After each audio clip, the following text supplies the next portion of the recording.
In late 1941, Germany controls the Atlantic with their U-boats, which inflict heavy damages on any merchant ships passing from US to UK. The movie starts in 1942 with Gus and Anders on a sailboat, boarded by a German naval party. The German captain is offended by Gus and Anders' drunk playboys act and orders that the sailboat be set on fire with kerosene. The German sailors discover armed men hiding in the bowels of the boat, who open fire. Anders slashes the throat of the German captain, and the boarding party is massacred. The German crew came from a destroyer nearby. Freddy is a diver who had set explosives to the hull of the destroyer. As the destroyer starts firing on the sailboat, the explosives go off and the destroyer sinks. During World War II, the United Kingdom is struggling to halt Nazi Germany's attempts to take over Europe, with London regularly suffering bombing runs at the hands of the Luftwaffe.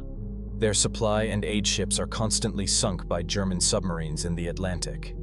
As a result, the UK is starved of munitions, supplies, and even men to fight the war.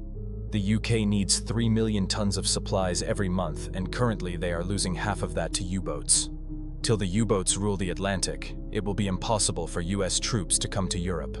The British commander-in-chiefs recommend Churchill to surrender as they believe they cannot stop an invasion from Germany. Italian supply ship Duchessa d'Aosta and 2 tugboats, Bibundi and Licomba, attached to it are stationed on the Spanish-controlled island, Fernando Po, an island on the west coast of Africa.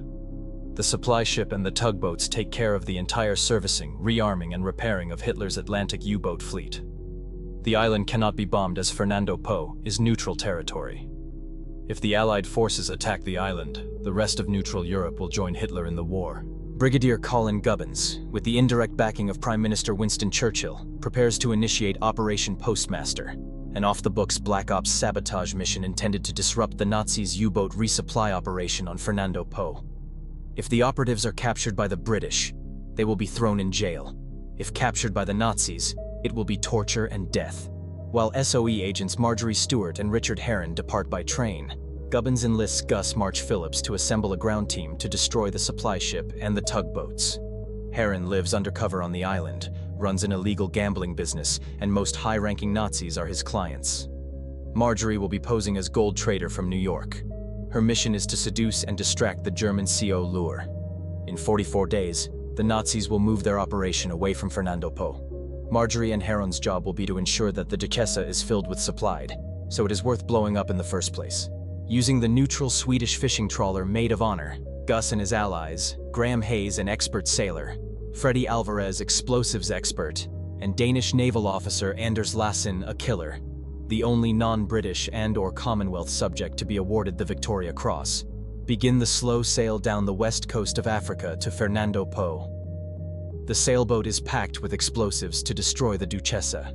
Upon discovering that SOE saboteur Jeffrey Appleyard, whom Gubbins had sent ahead on the assumption that Gus would show interest in wanting him on the team, was captured by Gestapo agents, they divert course to a Nazi-controlled section of the Canary Islands, La Palma, for a rescue mission. Gus believes that Appleyard has crucial information needed for the success of the mission. When Gus and his crew sink the destroyer, they are still 18 days away from Fernando Po. Gus and his crew reach La Palma and find that the Gestapo is already there. Gus knows that if Appleyard is taken away, they will never see him again. Gus decides to launch the offensive in broad daylight. The crew is very calm, composed, and unhurried, as they take an entire German military camp armed to the brim. Anders finds Appleyard in the command room, which he attacks all by himself. Marjorie and Herron steal the suitcase of a German military officer on the train and find the Duchessa's cargo manifest, including 400 B-grade torpedoes, 5,000 tons of diesel, 10,000 CO2 filters. The suitcase is returned before it is discovered as missing. Meanwhile, arriving early on Fernando Po, Marjorie and Herron use the latter's illegal gambling hall to recruit backup for Gus' team, while Marjorie seduces Heinrich Lure, the SS commander in charge. Marjorie poses as the buyer for gold that Lure is selling. Herron plans to throw a party at his club and at the docks to distract the Germans when Gus and his sailboat arrives in harbor. Herron is friends with the Spanish captain Binea, who bristles at the Germans who are in control of his town. Gus and his crew are 15 days away from Fernando Po, as they take a longer route to avoid German U-boats closer to the African coast. Binea tells Herron that the Duchessa intends to depart 3 days ahead of schedule, As the radio messages reaches Gus, he has his crew sail through a British naval blockade of Nazi-occupied West Africa, as this was the only way to cut 3 days off their schedule, despite knowing they will be arrested should their unauthorized mission be discovered. A mole in Gubbins' staff reveals the mission to senior command. Germany starts the aerial bombing of London. A British destroyer acting on the command of the Naval High Command intercepts the sailboat. But Gus gets lucky when a U-boat attacks and chases away the destroyer. Heron and Marjorie meet local Prince Kambili Kalu to get a tugboat to rendezvous with Gus's men outside the harbor. Kambili also provides men to Gus to take over the harbor in case of any resistance from the Germans. On the night of the intended raid, Heron had 2 parties happening simultaneously, one for officers and one for sailors. There were enough prostitutes at each party to cover every sailor and officer with company. Marjorie and Heron learn that Lure has had the Duchessa's hull reinforced despite Italian Captain Umberto's reservations. As such, the Duchessa is unsinkable now. Barely warned of this in time, Gus and Appleyard decide that their best course of action is to hijack the ships and sail them out of the harbor and hand them over to the British Navy.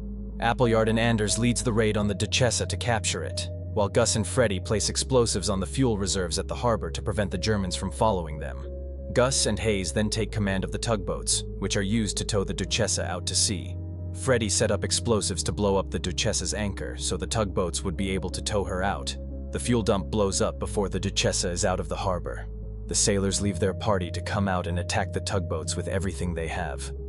Gus's crew, combined with Kambili's men, fight back and manage to get the Duchessa out to sea. Although Lure eventually catches on when Marjorie's act begins to slip, the raid is ultimately successful, and Marjorie shoots Lure in the head.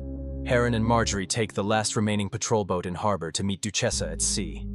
Delivering the boats to a British fleet outside Lagos, the team is nonetheless arrested. While waiting to be court-martialed, they are saved and recruited by Churchill as part of his Ministry of Ungentlemanly Warfare, as their actions have not only severely damaged the Nazis' naval strength, but also have allowed the United States, which recently entered the war following the Japanese attack on Pearl Harbor, to join the European theater. A montage of details before the end credits reveal the post-operation activities of several protagonists. Gus became a war hero and would helm several similar raids during the war before marrying Marjorie at the start of her acting career. Appleyard would receive several commendations for his role in the mission, much to the King's amusement. Hayes would go on to become a highly accomplished spy, notable for surviving a year of Nazi torture without breaking. Lassen would go on to take part in raids outside the group until his death in 1945.